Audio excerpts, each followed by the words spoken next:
Welcome everyone to episode number 37 of the Average Ontario Anglers Fishing Podcast. We have a cool show again today. It's going to be a fun one. It's all about fishing lore. Ooh. Oh, yeah. More sound effects. If you're listening to this on YouTube, you won't hear anything. That's why I highly recommend listening to the edited and squeaky version of the podcast on Spotify and Apple. That's right. Jesse lowers his voice and raises mine. Yes. So this isn't our first episode on fishing lore. I believe this is our third one. This is episode 3.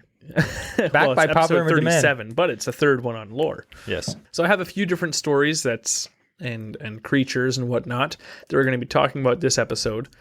But to get us started, we first have a little, even more stories. We have a story time from Jesse himself. So let's hear you regale us with this excellent little story here, Jesse.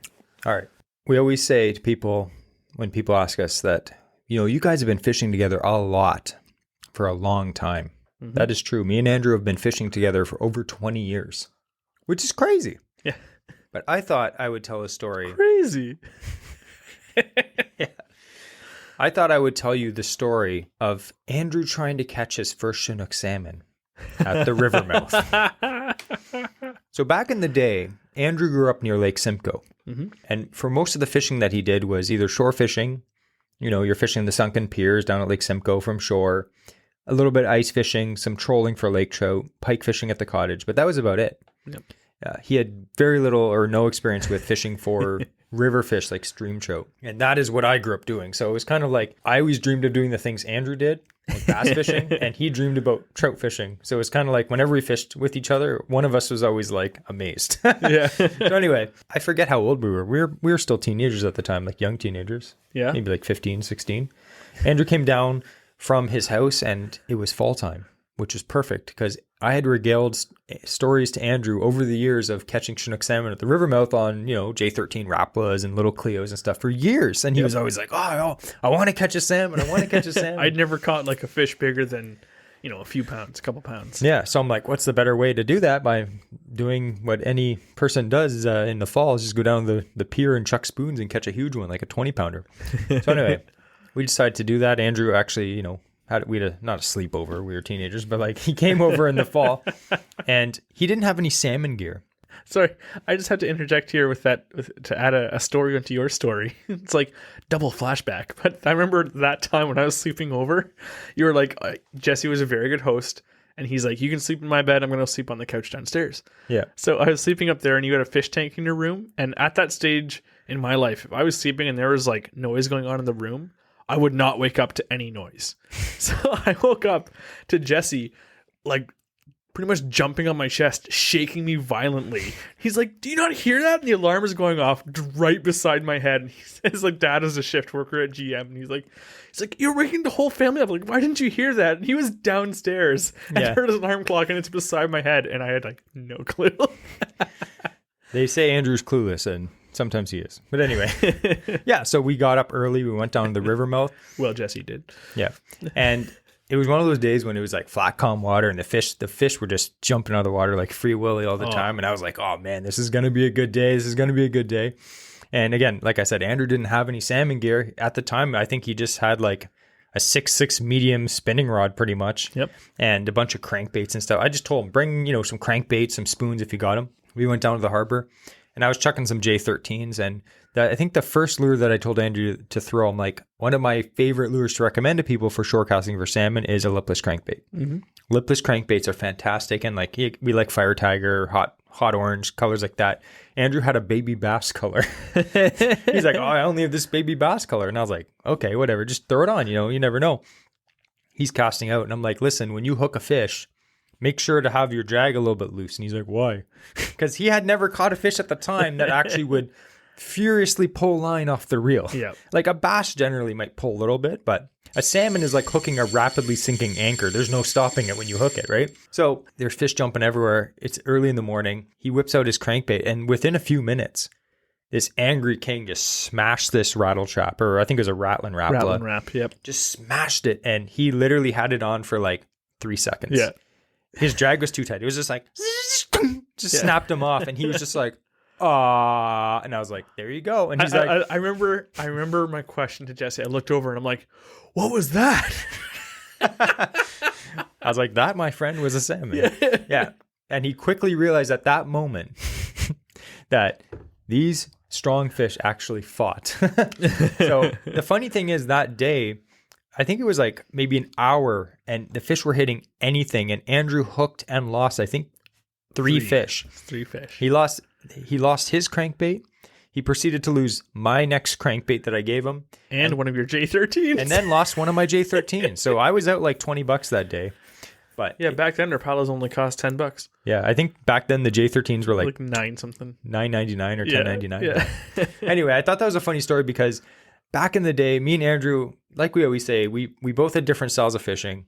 We both fish for different fish. And as we've grown up together as anglers, we've really forced each other to learn different techniques. Like I can say for a fact that I became a better pike angler because I fished with Andrew because he thinks like a pike. He's just a slimy guy. I'm just like teeth, slime. Andrew's like minnows, my favorite. But I thought that was funny because just the look on his face when he hooks this fish that, you know, when you first hook a salmon and it kind of does the whole just random head shake, then all of a sudden it's just like, zzz. It's like at first they don't know what's in their mouth. And once it clicks in their mind that, oh, there's something pulling on me, they just swim as fast as they can in the opposite direction or directly towards you, which is even more terrifying. And it was just funny because you didn't even realize what the heck was going on. And it was just like instant snap. Yeah. I thought it was so funny. But anyway, that's my story time. Just one of those memories. I was actually thinking about that the other day because I was going through my salmon box and there was a bunch of like rattle traps and rattling raplas. And I was like, remember that time Andrew lost a bunch of my lures? I was using, if I remember that combo correctly, it was a 2500 spinning reel. It was my old Abu Garcia spinning reel with 10-pound mono. Ugh. And no, it might have been it was 30-pound braid because I was rigged even up worse. for pike, and I was like, it's like, how did I break 30-pound line? Like I had never snapped 30-pound line in anything. It blew my mind that there's 30-pound braid. They're like, this is so awesome. Yeah, and to have these salmon just snap it instantly, like I could not comprehend it at that time. I had zero understanding. I was very limited in my fishing knowledge and experience. Yeah. So we talked about last week of how to improve as an angler. Well, I've done a lot of improvement over the years. I'm happy to say. Yes. Anyway, I thought that was funny. Yeah, that's good. I'm excited for this episode, though, because the fishing lure episodes, I'll tell you, statistically, looking at the analytics for our podcast, a lot of the fishing lure episodes have done very well. Good. And I've had many people tell me they've listened to them multiple times, which is interesting. Nice. But yeah, again, that's good. They take the most work to do. Yeah. We would just like to add, if there are any episodes that you've listened to, because we're almost up to 40 episodes here. Yep. If there are any episodes that you particularly liked or you liked the topic, let us know. And next season 2, which is coming in the new year, we'll do similar ones. Yeah. So the first one, a couple weeks ago, we were talking about fear. So here's something that perhaps you need to be fearful of. So let's say you're fishing and you see a cougar. Okay. Or do you? It could be the puckwudgie. I knew you'd laugh at the name. So the puckwudgie is found in it's given like a whole bunch of names here. It's crazy, but it's found in multiple different Aboriginal and Indigenous lore and stories. So it literally translates to little ones or little people in the Anishinaabe language. Now, they are known as little people of the forest in Algonquin folklore, similar to the European gnomes or fairies in their folklore. The puckwudgie stories are told throughout the northeastern United States, southeastern Canada, and the Great Lakes region. And there are some variances with all the different tribes and whatnot. So it is considered a mischievous, but basically good-natured creature who plays tricks on people, but is not dangerous. And that's in the Great Lakes tribes. Now, with other tribes, the creature can kind of change in temperament because of their lore about it. In the Abenaki and other northeast Algonquin tribes, a puckwudgie can be dangerous, but only to people who treat him with disrespect. Okay, be respectful if you see some tiny creature. That's with any living creature. Be respectful. In the Wampanoag and other tribes of the southern New England, Pukwudgies are capricious and dangerous creatures who may play harmless tricks or even help a human neighbor, but are just as likely to steal children or commit deadly acts of sabotage. According to some Wampanoag stories, Pukwudgies were enemies of the culture hero Maushop, which is another, again, character from those stories, and were even responsible for his death. So, you want to hear the description of them? Yes. I mean, I literally don't, but okay. Pukwudgies are usually described as being knee-high or even smaller. Their name literally means person of the wilderness, and they are usually considered to be spirits of the forest. In some traditions, they have a sweet smell and are associated with flowers. Pukwudgies have magical powers which vary from tribe to tribe, but may include the ability to turn invisible, confuse people, or make them forget things. I feel like I've run into a bunch in my life. Or shapeshift into cougars or other dangerous animals, or bring harm to people by staring at them. It sounds like a skinwalker. Except tiny, it's knee-high. True. A mini skinwalker. That's all those characteristics are terrifying. And I'm pretty sure that if we made a movie about this, it would be like the hottest horror film ever. But, around us, we're in the Great Lakes area, so he was just kind of good-natured and would play pranks on you. So no, that's okay. At least if you're fishing around us and you happen to run into one of these Pukwudgies, chances may be lower than you think, but he'll probably just tie your shoelaces together and run away. He'll be like, haha, you're waiters, and put a small slit in it just so you get a wet sock at the end of the day. He nicks all of your musculators. Oh. It's not dangerous, but you just hate yourself at the end of the day. What would you do if you actually came across some knee-high man just dancing through the forest? I'm pretty sure I'd whip out my phone quick and try to take a picture of it, that's for sure. But I'll tell you, I fish Austral Creek a few times, and I've seen some weird things happen down there. That's just your regular meth head. Yeah. It's and those, we drop kick. So that was the first one. That's pretty cool, I have to admit that. The Pukwudgie. Yeah. I love it. It's such a funny name. So there's a lot of stories, and again, our laughter is not at all to laugh at other cultures by any means, but it's entertaining stories, and they had these stories around to teach lessons about part of their beliefs of the origin of different things, but also, and the next one is going to be about the origin of Turtle Island. Ooh.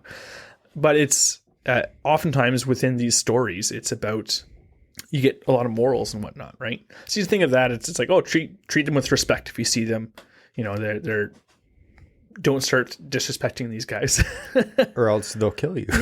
Or steal your children. Yeah.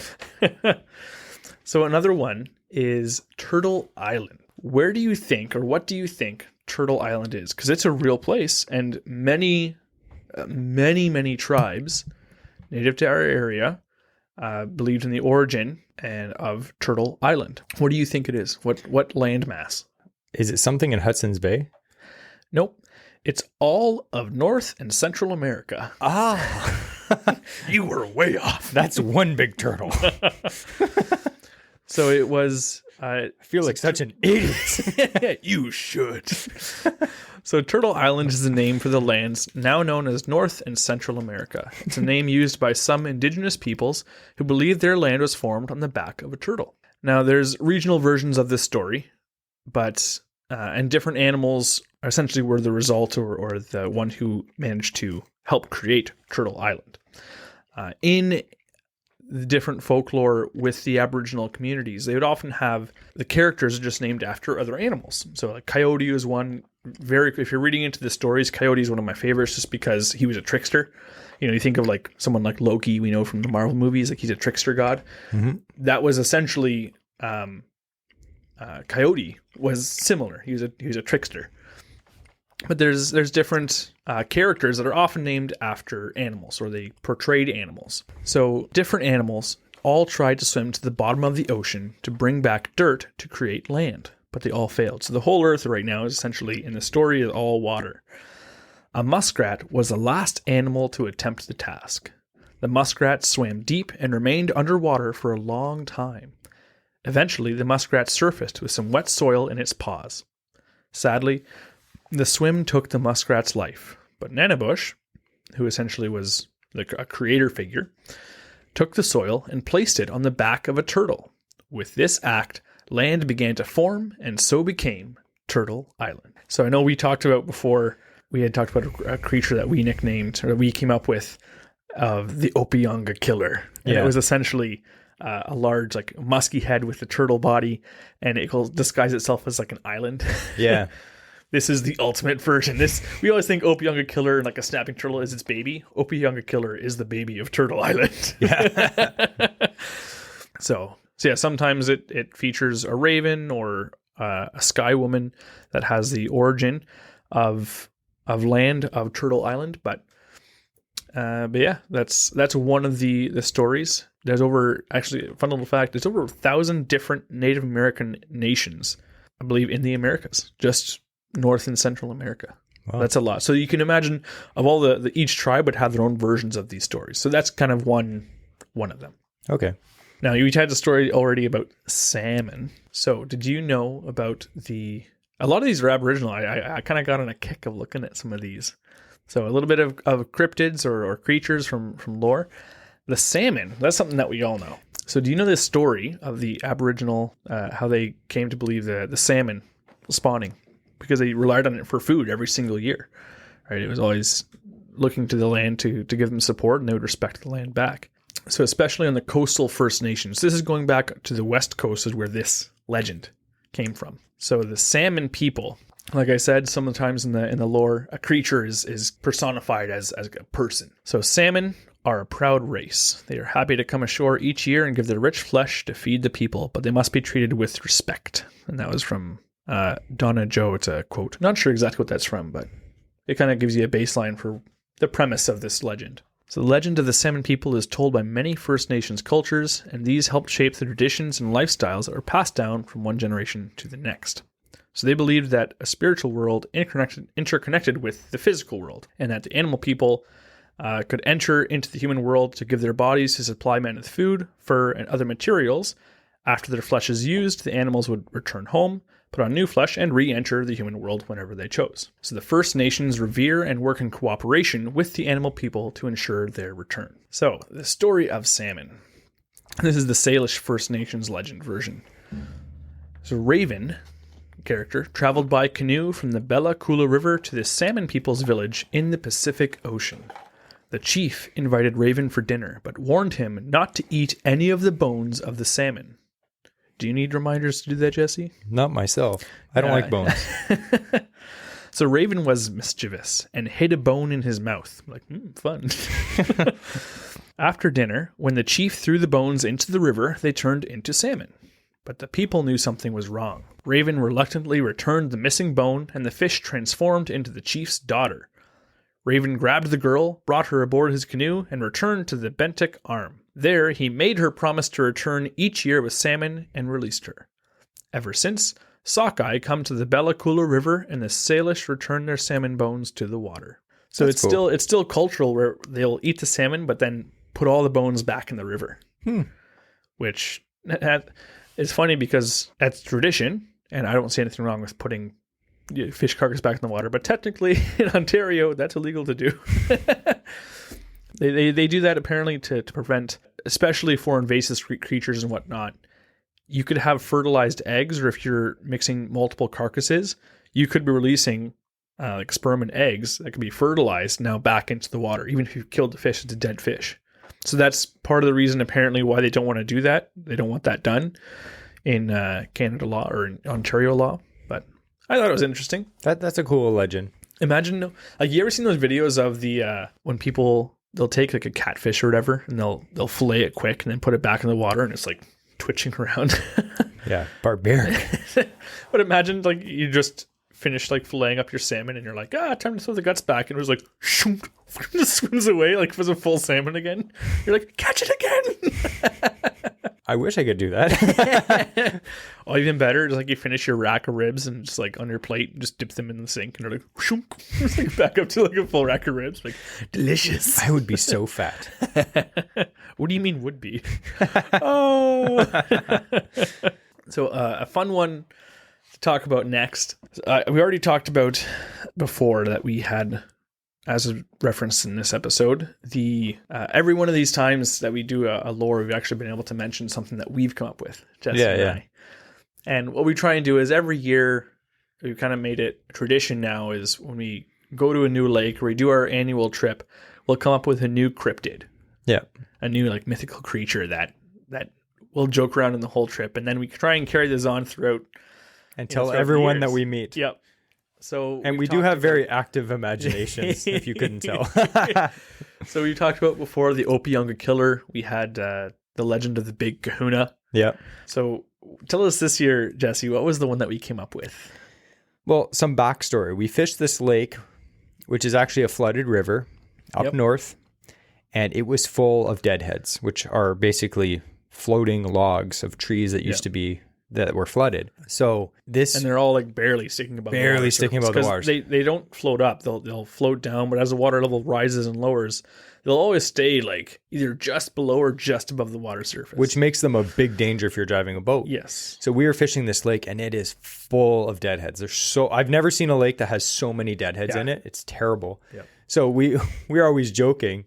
We were like, what are these? Some of these, they look like big, just snakes sitting like right under the surface, right? And then Andrew's like, it's kind of like an eel. And we were trying to think of a name for this mythical cryptid that we could come up with. So we came up with log eel, which is two words put together, log and eel, which is super, creative. But you have to say it sort of like in a French way. It's like log eel.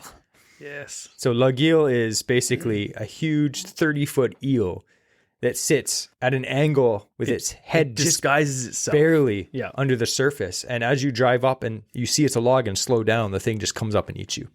And the cool thing about it is it can remain dormant for years, even up to a decade. Yes. So you may have heard stories before of a lone canoeist or kayaker having gone missing in that lake or on that river system. And it happens from time to time. There's some freak accidents. And like, you know what, it's not every year, it's not consistent enough. And being of a serpent variety, like being serpent-like as an eel, it can actually slow its metabolism. And it can stay dormant for such a long period of time that it doesn't bring any heat upon itself.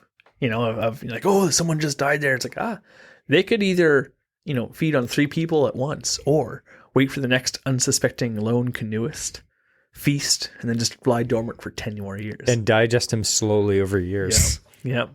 Yeah. And the crazy thing is, you won't know if you're looking around and you see a deadhead.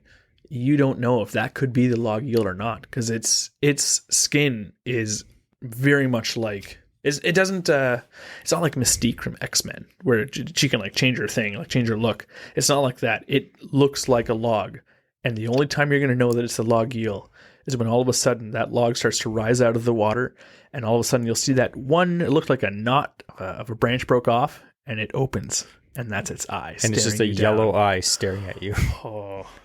And it kind of makes a noise like this. Go ahead.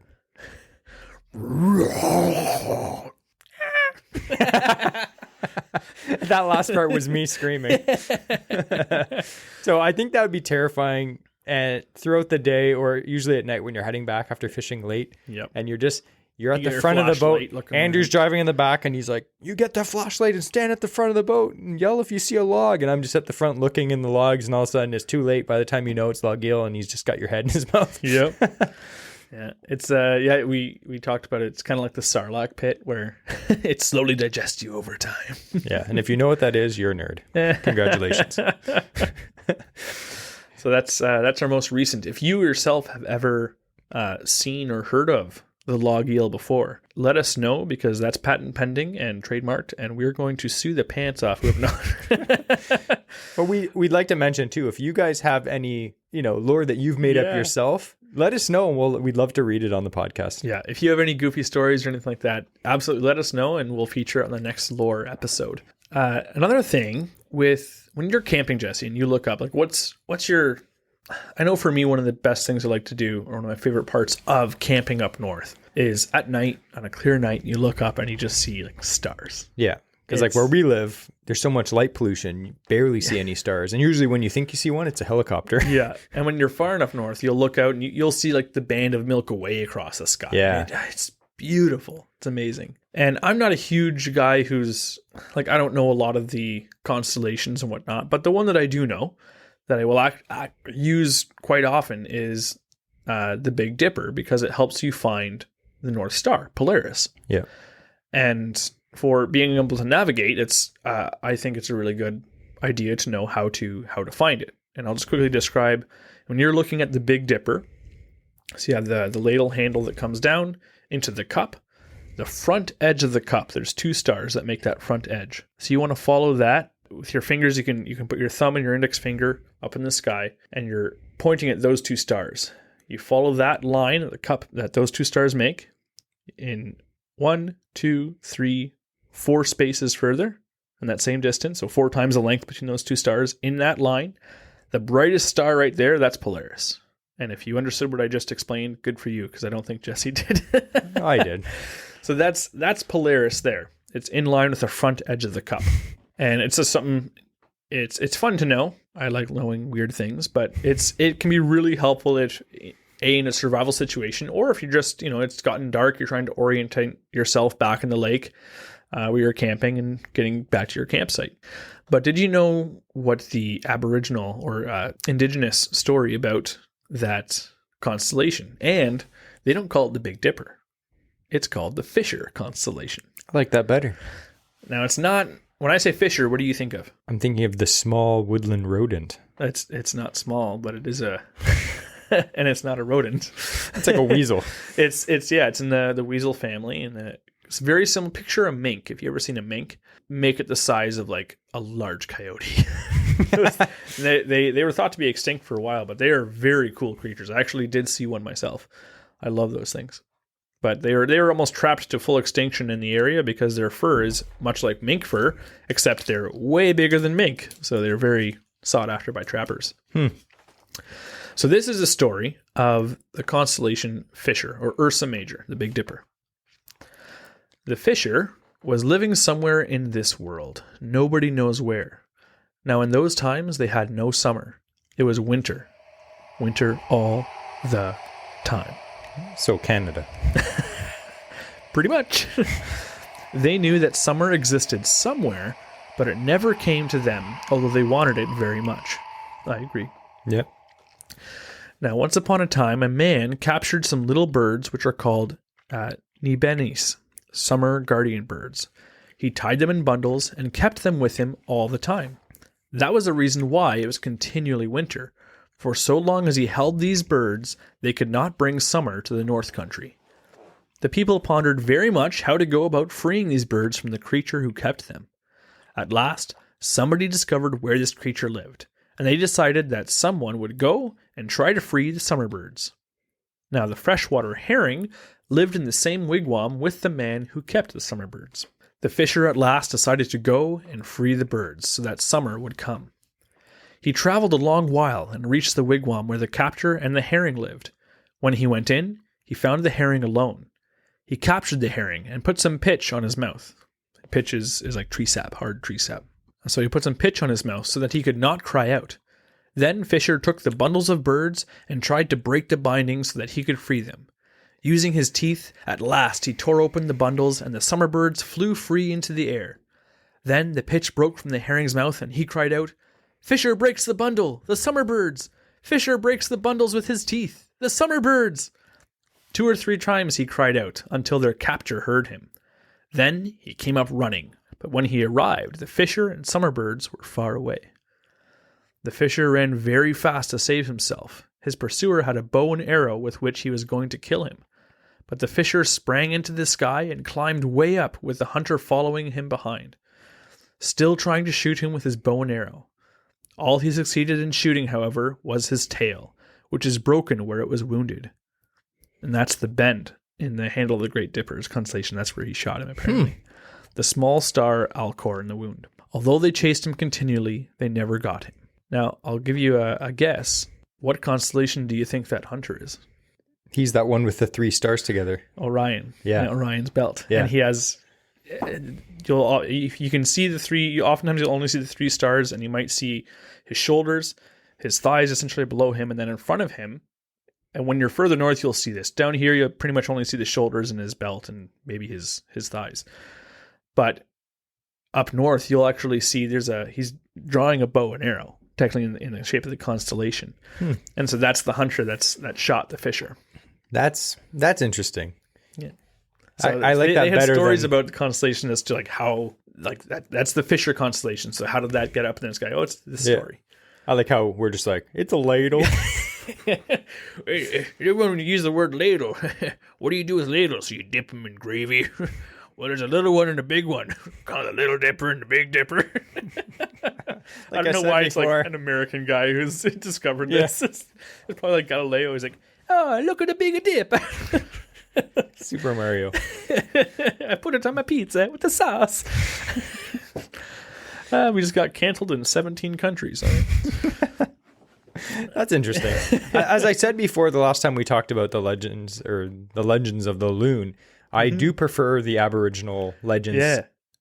They're so much more interesting than anything that we normally have. Yeah, it's cool. It's cool how I like learning to see what other people had, like their beliefs and whatnot, or their, like with Aboriginal cultures, because it was always around the world.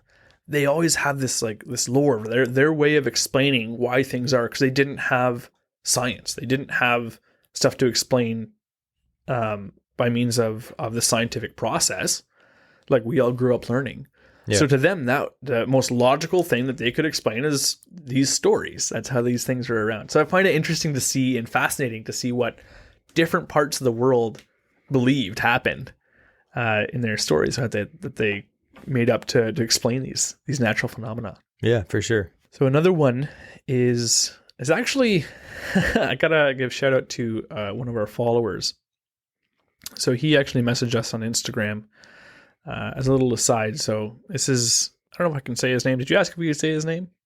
I didn't ask, so okay, I won't say his name. Say his first name. I'll say it. Yeah. So it's Linus. Thank you, Linus, for messaging us.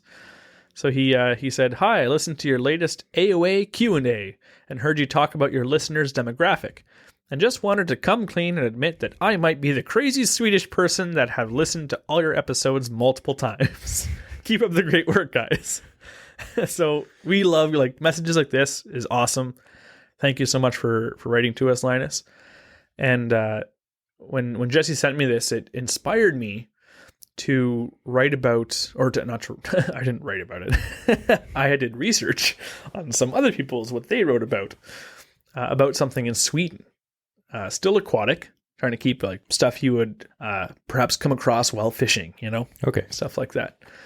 So this creature is inspired by Linus. Now, not the creature itself, it's the story. Me reading the story, that idea was inspired by Linus, not the creature itself. I don't want to offend him because this creature's weird. So it's called the Fossagrim, I believe is how you say it. And it is a pretty interesting creature. It's found in Swedish folklore, in Scandinavian folklore. So Fossagrim plays the fiddle, and he's been associated with other spirits from that folklore and whatnot, the water spirits, the mill spirit, but is also called Naken in Sweden, and it's associated with river streams. So the Swedish name for him is Stromkarlen, which means the water stream man. Ah. Pretty cool. And particularly with cascading streams. If you want to see a photo of him, Jesse, there's a weird one. So what does he do? And what is he? What's anything about him? Do you have any guesses? I showed you he's kind of like humanoid, but any guesses as to what he does? He controls the water flow? Interesting, but no. Okay. Actually, you're kind of right, actually. It's like, in a way. So Fossagrim is described as an exceptionally talented fiddler. The sounds of the forest, wind, and water play over his fiddle strings. He can be induced to teach the skill. The Swedish Stromkarl's lay is said to have 11 variations, the final one being reserved for the night spirits because when it is played, tables and benches, cup and can, graybeards and grandmothers, blind and lame, even babies in the cradle will begin to dance. Wow. So he's pretty talented if he can make all that stuff dance. He can barely get me to dance. I'm just kidding. I love dancing. He does. So Fossegrim is said to be willing to teach away his skills in exchange for a food offering. Now, here's another question, Jesse. Let's let your imagination run wild. Okay. A food offering. What would you give this water guy who sits underneath little waterfalls and plays a fiddle? And you want him to teach you the fiddle. Okay. And So- he wants a food sacrifice, pretty much. Food offering. Okay, What so would you give him? right off the bat, I'm not offering him any fish. Okay. Okay, because he lives around fish. I'm not offering him any sautéed mushrooms or fiddleheads, because that's something he can probably get. Okay. Or rabbit. Nah. I'm going to offer him, what's that really expensive steak that they feed the cow champagne? Wagyu beef and stuff where they feed them lobsters and like, fatten them. And... I'm going to offer him a steak dinner. You're not far off. Is it human flesh? No, Okay, it's not thank- human flesh. thank goodness. So there's two things that is apparently he will accept. First, he will take a food offering made on a Thursday evening in secrecy. A white he-goat thrown with his head turned away into a waterfall that flows northwards. Very specific. I wonder how many times that happened by accident. Or smoked mutton. Okay. Stolen from the neighbor's storage 4 Thursdays in a row. If there is not enough meat on the bone, he will only teach the supplicant how to tune the fiddle. You're like, oh, wow.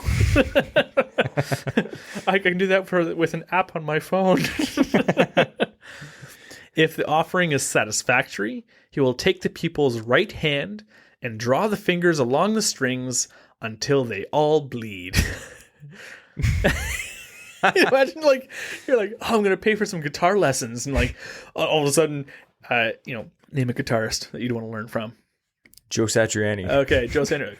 Like, all right, here, give me your hand. And he just like in Ghost, just wraps his arms around you, holding a guitar, and just starts running your fingers all over it till they just bleed.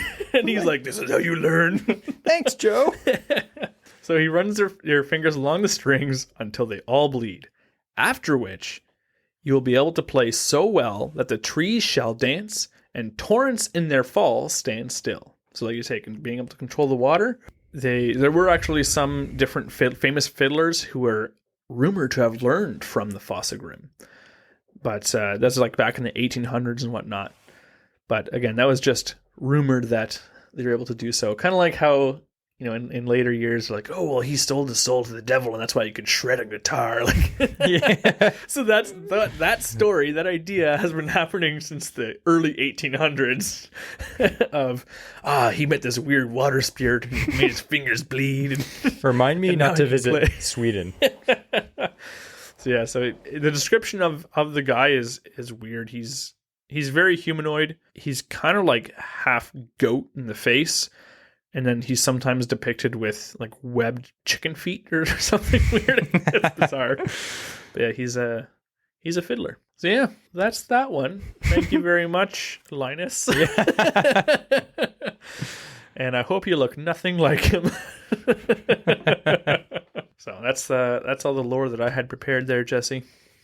Like I said, these episodes, they take a lot to get prepped because unlike most of our other topics when we talk about jig fishing, Jesse and I will just let's share stories of when we used to jig fish and do this. And stories like this, let's tell stories of all these weird creatures we met in our life. We're not, Greek mythical creatures who went on long ship journeys and speared, put on sheepskins to escape from cyclopses and stuff. We didn't have that life. Yeah. I just got a tinner, for goodness sakes. I like these episodes, the lore ones. They're very interesting. Yeah. To finish this episode off, though, I do have some Q&A. Okay. I will say one thing because I did prepare one extra little thing, very short. Okay. As to it was another Aboriginal story. I actually tried to look up if there's any specific stories about pike. Unfortunately, there's only 2 stories that I could find that the indigenous people had about pike specifically. Okay. Because pike weren't actually looked at, much like today, weren't really sought after as a food fish.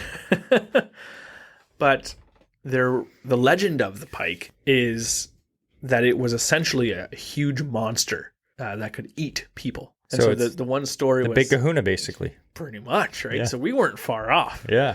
So the one story is of a mother with 2 children, and she told them not to go into the water, no matter what. You shouldn't enter into the water. And they would fish the water for food and whatnot. And the one boy, he didn't listen to his mother and jumped in the water, and he was eaten by the pike. So his brother went and told his mother, and they were trying to catch this creature, this monster. And after a few weeks, they were able to catch this monster. They used some live bait. It's effective. And they caught this huge pike. And they cut open its stomach. And there was the other brother in there screaming, "It's burning!" And he was upset because it took him so long to get the pike, and he was starting to be digested. Wow. But then they healed him, and he was okay. So, all's well that ends well, except for that pike who got his belly cut open. We should do a short story about that. We should film something. Yeah. Let's do it. Anyone know where there's any 8 to 9 foot long northern pike? We'll just put them in front, and we'll use like G.I. Joe dolls, just like holding pike and like getting eaten by pike, but it's only like a 24-inch pike. It's really 10 meters. Well, that was brutal. All right. Actually, I was just thinking, how big would a pike have to be technically to eat, let's say, a kid? Let's say a kid's like 10 years old. He's what, 3 feet long, 3.5 feet tall? Something. A pike can eat 1/3 of its body length. So if you have a 9 foot long pike, yeah, which doesn't exist, but you never know. Freak of nature, you kind of, maybe there's some truth to that tale. All right, Jeremy Wade, we need you to catch a 9-foot pike. Get back, come out of retirement. You said you caught all the river monsters. I'm calling, that's not true. There's giant pike out there that can eat people. All right, let's do some Q&A. Okay. All right. I just have a few of these, and I'm going to ask these to Andrew because a lot of these are directed to Andrew. So either people really like me or they just think that I have really dumb responses. Both. Someone asks, what happened to Vlad Ivanov? So I still have the book. He will be making a comeback. We will have some more stuff with him in our next season. But when we talked about, I try and use him as an interesting fishing fact when we talk about a species specific episode, and I'll kind of use that to start off the topic. So we haven't really done too much of the species specific episodes besides salmon.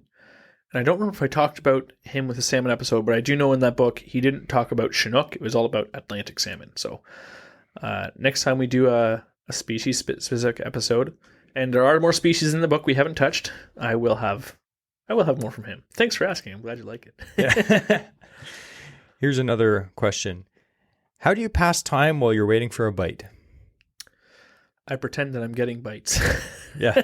You know what I've noticed is you usually, and I've talked to so many carp guys and steelhead guys that are, bottom fishing or whatever, and they'll always tell you the same thing.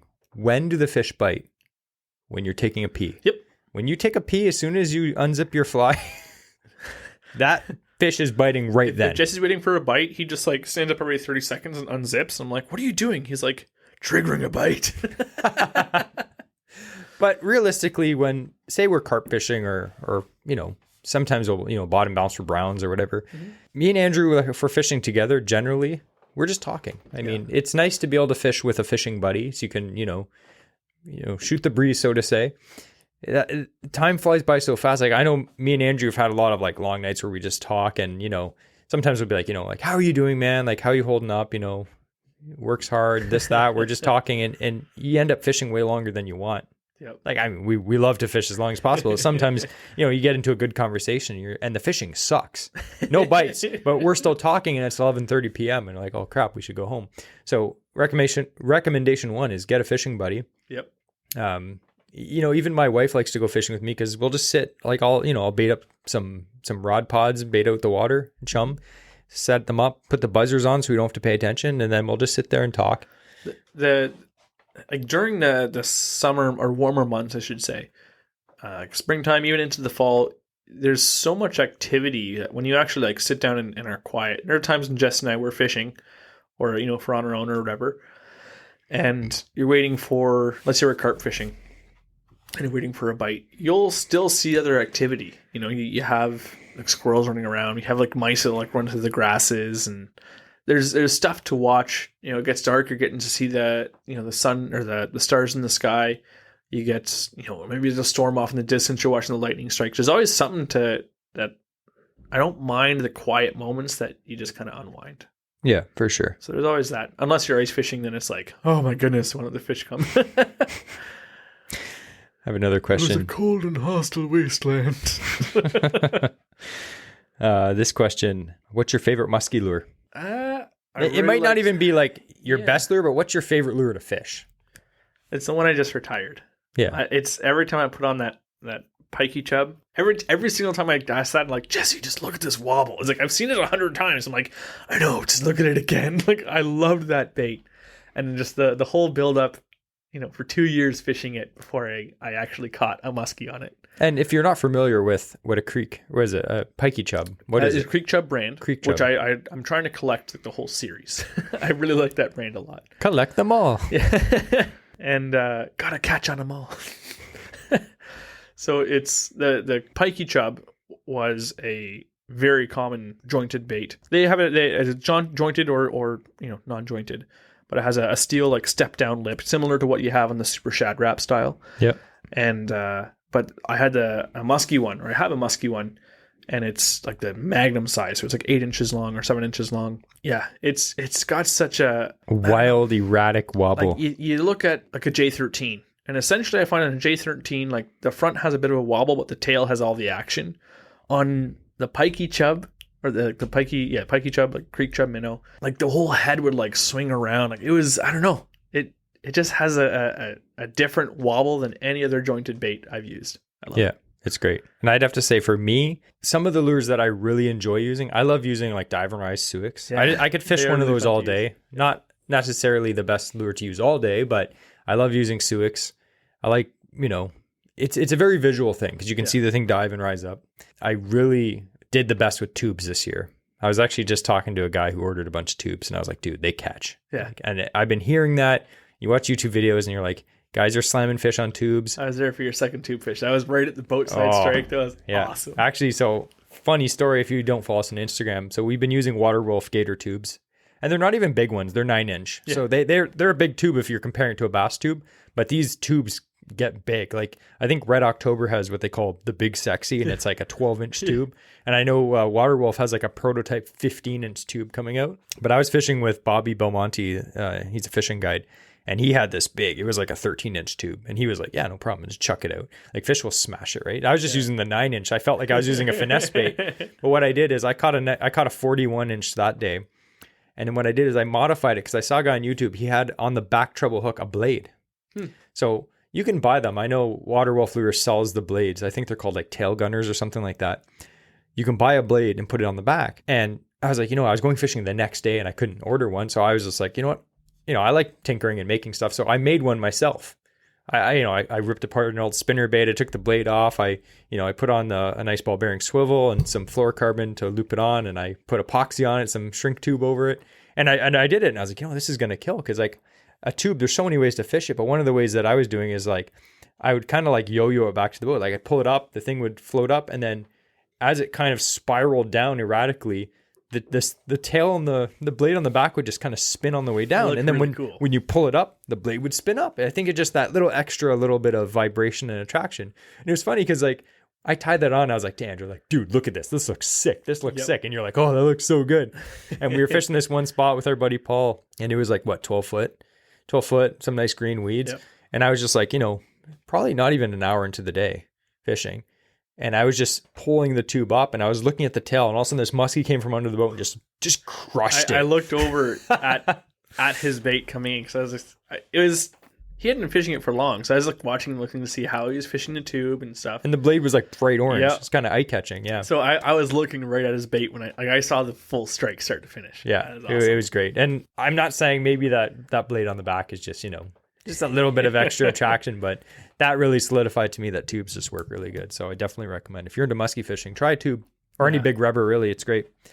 Here's another question: would your Sports Pal setup be stable enough to catch muskie? What? Yes, it is. Yeah, Andrew's actually caught I caught my biggest muskie out of the Sports Pal. Yep. And I caught my first muskie out of my old trolling Portage canoe. Yeah. And that was a 39-inch muskie that I caught out of that one. So you can catch muskie out of the Sports Pal. It was comfortable. It was nice. Yeah. To get it into the boat, again, we had a net with us, which I would highly recommend because leaning over any small craft would be sketchy, especially pulling like that much weight in the boat. But we had it in the net, so I could lean over and hook it and stuff all in the net without having to bring it into the boat. I brought it up for a couple photos, put it back in the net. So it was nice having a big enough net, which can be a pain to, especially in such a small craft, but it was super useful because once you actually had the muskie in the net, it became way more safer to handle. Yeah. Because it was just contained outside of the craft. So yeah. Plus you don't want the fish flopping around the bottom of the canoe anyway, because that's bad fish handling. But it is, the Sports Pals are super stable, and you won't believe how stable they are until you actually fish them. Yeah. And I figure eight, that was on a figure eight too. So I was standing. I was figure eighting right in the boat, and there's a boat side strike. Like, how tall? You're 6'2"? I'm 6'2". Yeah. You're 6'2", I'm 5'11". We're both not skinny guys. Yeah. Like, we're both standing. I'm well over 200 pounds. Yeah, we're both standing in this canoe, and I don't think I've ever thought it was going to tip. Yeah. It's flat bottom. It's 36 inches wide. Yeah. If we have a wake come by, we sit down. I sit down, yeah. Yeah, you just have to use common sense, but those Sports Pals are fantastic. I'm happy to have influenced a lot of people that have messaged me that said they got one because of us, and they're super happy with it. Think of it more for like ponds, rivers, small rivers, small lakes. Yeah. Yeah, they're great. You can push the boundaries and push them onto some slightly bigger water, but I wouldn't recommend it. Here's another question. What do you do when your boat partner has to poop?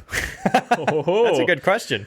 Have I got an answer for you? All right, why don't you tell us, Andrew? So I have in my boat now, I have a small Home Depot bucket that I have some grocery bag liners, or you can just get any solid, good plastic liner. Yeah. And I have in a Ziploc baggie, I have some toilet paper, and I have some Purell hand sanitizer. Yeah.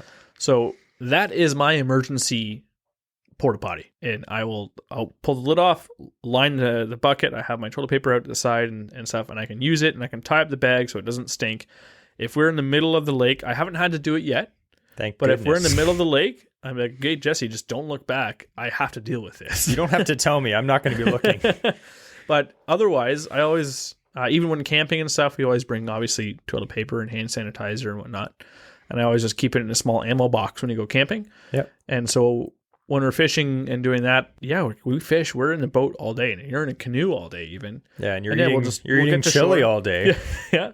We'll go to shore, and I'll just walk into the woods and do my stuff. But I make sure I'm prepared so I don't keep losing my left sock. I've done that too, but it's better just to have toilet paper. Yeah. It's not hard to prepare for that. I even have another one in a sandwich bag. I have like a half roll that I like sandwiched and crushed, sitting in a sandwich bag that I shove into my tackle box. So I have it always. I actually have a funny story about that. One day we had an Algonquin trip, and we were portaging in Andrew's. I'm pretty sure. No, we were in my Sports Pal. I'm pretty sure we were in the Sports Pal. We were loaded up, like barrels, tarps, everything we needed. The thing was maxed. No, that wasn't mine because I had the transom. Okay, yeah. Your canoe, it was full. Like, it was full. It was loaded. We were going across this lake, and it was super windy, wavy, and just bad. And I was just like, in my head, I was in the front of the canoe, and water was splashing in. Yep. And I was in that mode where I was like, let's just get to the site. Let's get out of the main lake. Once we get past the main lake around the corner, the wind won't be bad. And Andrew's just like, I have to go to the bathroom. Yeah. And I was like, you can hold it. I don't care. I'm like, he's like, no, I can't. We're stopping right now. And I was like, dear Lord, like the wind was pushing us into the island. He gets out of the canoe, and I'm just like rocking right on the shore, trying not to smash into the rocks because the wind was so bad. He runs into the forest, and all I hear is him just like crashing through the forest, and then silence. And then I'm like, you okay? And he's like, yep. And then he waddled back. Yep. But you know what they say? When you gotta go, you gotta go. Let us know. I think this would be hilarious, but I have a whole bunch of funny pooping stories. Yeah. So if ever you weird listeners out there be like, that would be a funny topic for a podcast, is all about pooping in the woods. Yeah. I have enough content to fill that episode. I just want to put that out there. That'll be one of those Patreon only. If there would content. actually be interest from people to hear these stories, then message us. We don't need any details of why you want to hear it. Just let us know if you do. All right, here's a good question. What was your most used setup for bass this season or this year that just passed? Rod, reel, lure, line. For me, it's my BFS because I was actually no, that's not true. I did my BFS a lot. Your BFS was a lot last year. Yeah. This year, what was it? Because I will do have my new one this year, so I was using it a fair bit, but it was my swim bait rod, Daiwa. Yeah. And I have my Fuego, my Daiwa Fuego bait caster on there. And the lure I was casting most with that was the Hashimoto Concepts mag blade. Yeah. And that caught my biggest fish this year. All my biggest bass this year were caught on that. And it's a heavy swim bait rod, like a bass heavy. Yep. And it's a great rod. Like you can cast slightly smaller stuff. That goes down to like 3/8 or something like that. It can cast. Yeah. It's actually really impressive. And it goes up to, I think, 2 ounces or 3 ounces. Like it's not like a huge swim bait rod, but it's a super versatile rod. And I was using that most of the time. I was doing everything on that this year. Even muskie. I was frogging. Yeah, I used it. That's what I caught my muskie on, my 40-inch muskie on. Yeah. So yeah, it's that's 100% my most used rod last year or combo. For me, I have a 7-foot 1-inch medium heavy St. Croix Victory. It's called the Grunt. It's just like a rod that does everything. And that's why I got it. And I ended up using that for almost everything for bass fishing because like we were talking in last episode, I have a few more bougie rods. I have a 7-foot 2-inch medium heavy Shimano X Pride, like $400 rod. So I bought this Victory, which is significantly less expensive. It's lighter, it's way less expensive, and it works just as good. So I was just like, you know what? I don't want to bring this $400 bougie X Pride with me all the time because I'm fishing out of a canoe. So I use this X Pride or this Victory, the Grunt, just like a 7-foot medium heavy. The reel, I just had a Crotto or a Scorpion, something on it with like 30-pound braid. And I was using that for everything. I was using it for buzz baits, spinner baits, chatter baits. I caught all of my biggest bass and my biggest walleye on that rod this year, as well as a bunch of pike. But I caught my biggest largemouth this year and my biggest walleye. I caught a really nice walleye up near Ottawa. Yeah, that was a nice fish. And that rod, it's exactly what it says. It's just a general purpose rod. I was getting to the point where like when I went sometimes just for like a day trip with my canoe, I'd only bring 2 rods. I'd bring like a spinning rod and I'd bring the Grunt. And the Grunt would do everything. I caught frog fit. I used finesse like weedless frogs on it in, dense, not super dense, but like, sparse cover. Yeah. And I was catching fish. It has a little bit more flex to it. So it's actually a fantastic chatterbait and spinnerbait rod too. Absolutely fantastic. I recommend that rod. And in general, just a 7-foot medium heavy rod. That's great. Yeah. Yeah.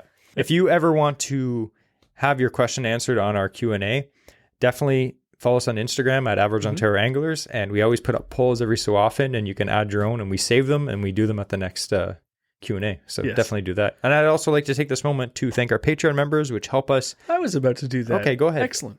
Take it away. Thank you, Patreon people.